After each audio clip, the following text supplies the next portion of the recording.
guys, how's it going? It's Al. Week 9 is here with a 10-game slate on DraftKings. We're going to take a look at everything that they have over on DraftKings for this slate, as well as give you a sneak preview of the new simulations tool over at Fantasy Labs. It's free for a limited time. Go check it out. Make sure that you get over there and check it out because sims are the hottest new thing in the daily fantasy world. 10 games on this slate. We're going to take a look at all of them. Weird anomaly of a slate, too, with one game in Frankfurt. Dolphins and Chiefs, they're off the slate, unfortunately. Chargers off the slate.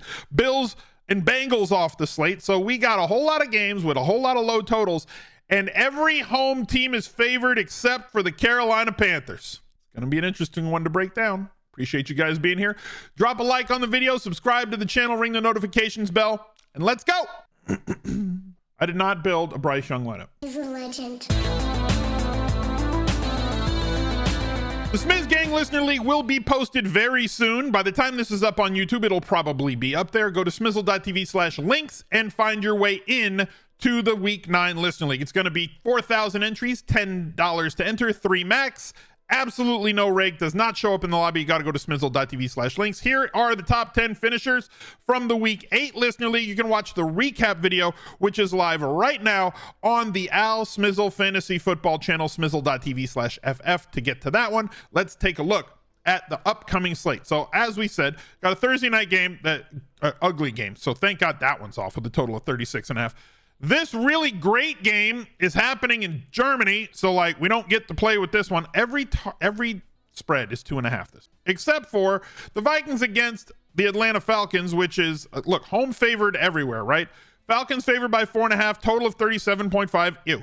Cardinals go up against the Browns. Browns favored by 7, total of 39. Ew. Ravens against the Seahawks, 43, acceptable. Ravens by 5.5. Commanders and the Patriots, total of 40. Ew. Patriots by 3, and a big injury in this situation causing a little bit of value at wide receiver. The Rams traveled to Green Bay. Packers favored by 3, total of 40. Ew. Bears and the Saints. Saints by 7, 41.5. I guess passable. Like, it's just every game is expected to be low scoring. Buccaneers travel to Houston. 2.5 favorites. Total of 40. Ew. Colts go to Carolina. The Colts are favored in 2023 with a backup quarterback under center. Total of 44 in this one, and Colts games have a habit of kind of going nuts. So like, I kind of want to play some Panthers, but like, we'll see. Cowboys and the Eagles, 46.5. Everybody's going to try and find their way onto this game. And if value opens up by the time the slate kicks off on Sunday, this is going to be uber mega super duper crazy chalk with AJ Brown, CeeDee Lamb, Dak Prescott not being expensive, people waiting for that Pollard breakout game, value plays at wide receiver. Like, there's ways that you can get there if and when enough value opens up. We'll see and wait and see if we can get to that one as the week goes on. And the Giants go to Las Vegas. 38.5 is the total there, favored by 3 points, because that just seems to be the way everything is. So running backs everywhere. I mentioned that if you wanted to go get a little bit loose with this game, Minshew 5,200, Bryce Young against Indy 5,100, pass catchers galore in this one. They finally priced Adam Thielen up kind of where he belongs, with the fact that he's going to get double-digit targets every single game. Finally priced up at a point where he is a little bit restrictive. Pittman at 6,600. Downs has been fantastic. He's up to 5,200. Double stacking this, coming back with one player on the other side. The other thing that you have to monitor here, Chuba Hubbard seems to have taken over the job. Just take the job, son. Took the job from Miles Sanders, who's down at 4,500 and active, but like, they don't want to play him.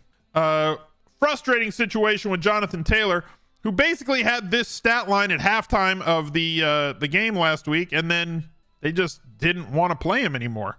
Kind of sucked. Probably would have done better given the guy who had 8 yards of carry and a 42-yard long in the first half. If you gave him the ball, I don't know, in the second half, he might have done a little bit better.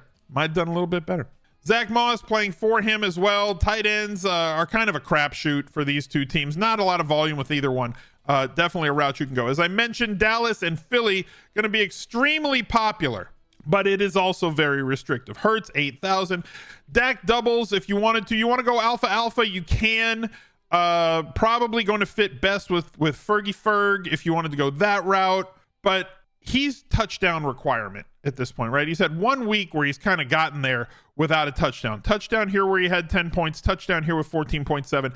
He's thin, and so are every other one of the receivers on Dallas. Brandon Cooks, contractually not allowed to get more than 4 targets over the they broke the rules in week 3 where they gave him 7 targets. Every other week only allowed 4.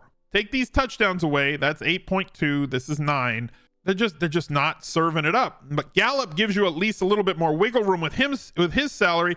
Only got 3 targets last week. I like Gallup's situation considering that you kind of beat them downfield. You kind of attack Philly down the field. So I don't know if that's the route that I want to go until there is value that has opened up. I think both are viable. Carolina Indy stacks, Dallas Philly stacks, but I want to go a little bit different this week. And I'm going to go back to the well. If you watch the recap video, you know that I liked Lamar Jackson stacks 2 weeks ago. I liked Lamar Jackson stacks last week against Arizona. We have another situation now where Seattle is much tougher against the run than they are against the pass. They are somewhat of a pass funnel offense. So I want to see if we can build an expensive Lamar Jackson double around Mark Andrews and Zay Flowers, who disappointed so many people this week. And the opposite side of this, where people are going to play whack-a-mole and try to jump on the Gus Edwards 4 touchdowns over the last 2 weeks. He's running the ball well, but an extremely thin play on DraftKings because of his no usage in the passing game. He's only 5,900. He's going to be popular. I'm telling you, people are going to want to play him. It's not a bad situation. He's at home and favored, not involved at all in the passing game, though. Does get goal line carries, but this kind of looks a little bit sexy to me in the mid-range, and we could bring it back with Tyler Lockett, who is constantly forgotten. DK Metcalf is the guy that everybody wants every single week. 10 targets, 15 targets. He's not getting great separation, partially because he's so banged up right now. And we saw last year that while he has been solid, and we know that he has a massive ceiling because how large he is, because anybody that's got that sort of size can get loose in the end zone multiple times in a day, also has big splash ability downfield. However, Geno has not shown the ability to get him the ball a lot. I wonder if the regression monster is going to poke his head out this week to get DK Metcalf into the end zone. We saw and we know that they have tried to get players touchdowns. There was a play in week 6 against Cincinnati where they said, look, we were trying to get the rookie a touchdown on this play.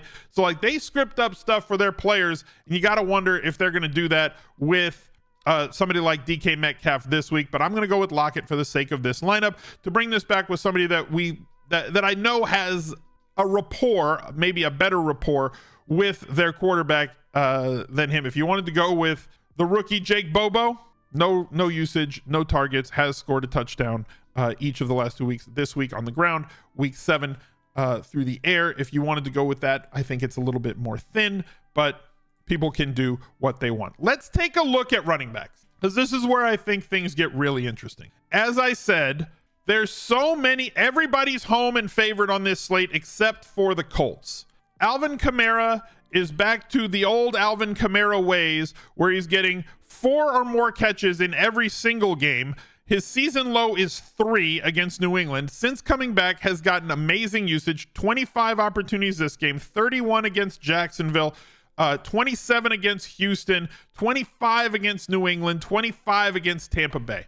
You can't fail on DraftKings with this sort of usage. I do think he's going to be one of, if not the optimal running back going up against Chicago, who has performed better the last 4 weeks, but we just watched them get shredded by an uber talented and now fully deployed Austin Eckler on Sunday Night Football. Finally, he got back to his actual pre-injury usage, and he went absolutely bonkers. So like Chicago, who had done better, Chicago has done better against running backs, against everybody. They had, but like, look at who they played to.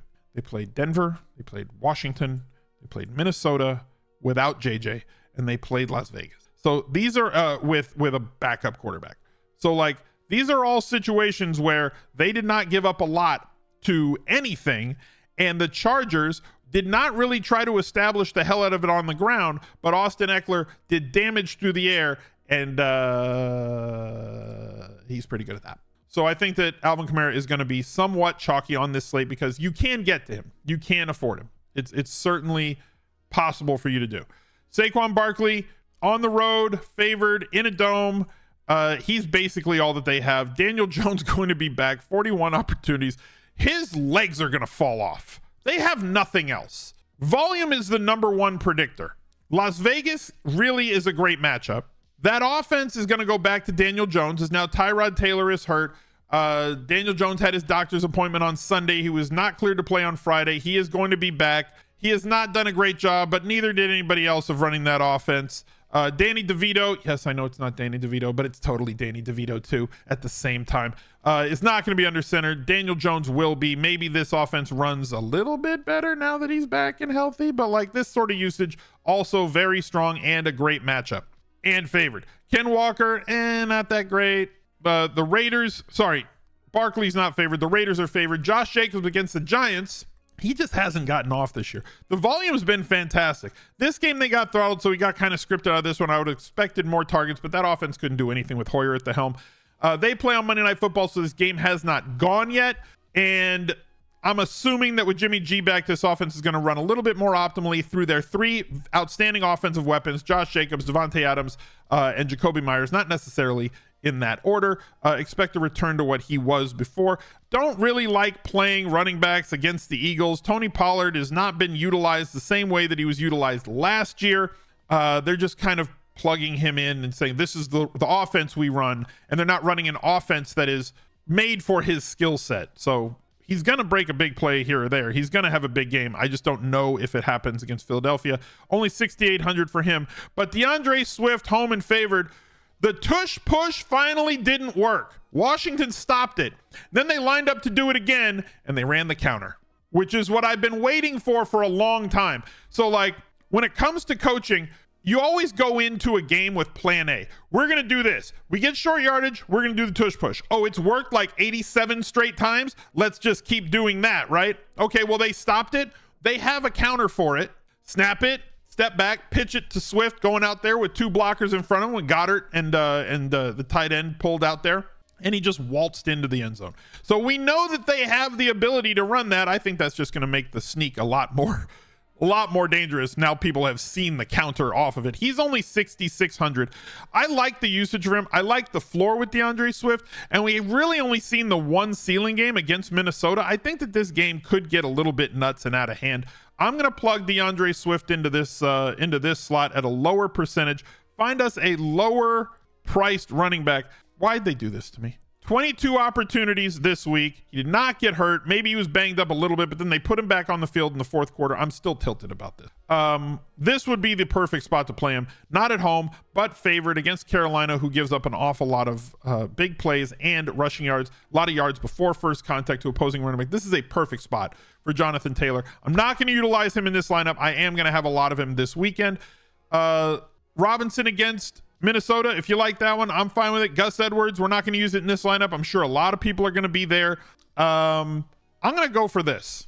Kareem Hunt is the bigger, and I'm not going to say more talent. I think Jerome Ford has talent, but like running back talent is somewhat replaceable. But the way that they're utilizing him against an Arizona team that gets gashed pretty much every single week, if he gets us 15 to 20 opportunities, we know that he can work in the passing game as well. And if he's there, goal line back, 3 straight games of over 13.7 DraftKings points, only 5,500. I think we could see a 20-point game incoming here as 7-point favorites. Increased usage probably incoming as they script to play from ahead in this game, no matter who's under center. That defense is going to give them short fields as Downs has a lot of turnover probability for him. That leaves us in a situation where we have to find value. Well, guess what? The first place we're going to find value is on defense for this lineup.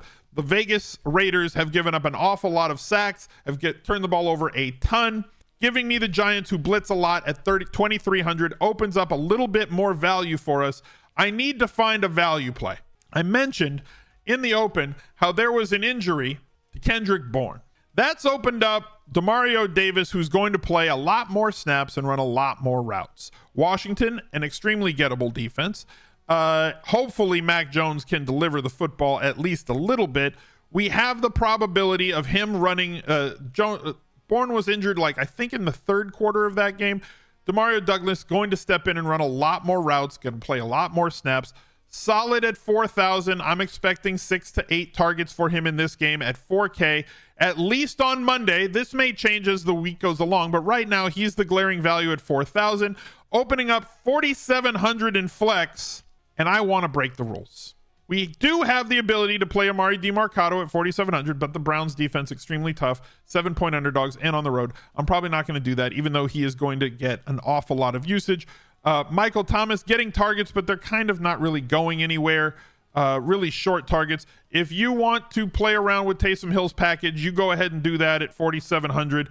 I think that those passing opportunities are going to go. He is still going to get carries around the red zone and possibly inside the gold zone. But I want to get a little bit of correlation here. I want to give us an opportunity to hopefully break the rules with Brandon Cooks and get more than 4 targets in a game against Philadelphia, who has struggled on the outside to stop wide receivers. Brandon Cooks and these wide receivers line up pretty much everywhere. There's not like a designated slot guy like there are on certain other teams. They move CeeDee Lamb into the slot. Sometimes they play them outside. They do what they have to do to get him open. In 4,400 if the roof blows off of this game, Brandon Cooks or Gallup could get loose. I'm going to spend the salary right now in this lineup on Gallup, leaving 300 on the table. Lamar Jackson double, bringing it back with Tyler Lockett. We've got Brandon Cooks correlated with DeAndre Swift. If you want to play the double alpha, go for it. We're going to need to find more value. Kareem Hunt, home and favored against Arizona. Giants defense to kind of tie it all together and make it work. Let's head over to Fantasy Labs. And if you do not have an account over at Fantasy Labs, use the link smizzle.tv/labs with an uppercase L. They have just released their simulation product. It is free trial right now if you are a member. I don't know if it's free for everybody or if it's free for members. So if you have a subscription, definitely go check it out. It's simple. Create advanced DFS lineups using the power of simulations in minutes. We simulate everything: the game, the field, the contest, and then they field lineups based on your preferences, simulation results, projections and ownership, and lineup correlation. Follow these 3 easy steps to get started. They've got a tutorial. It walks you through everything. Go over everything that you need to do. I do not want to see that again.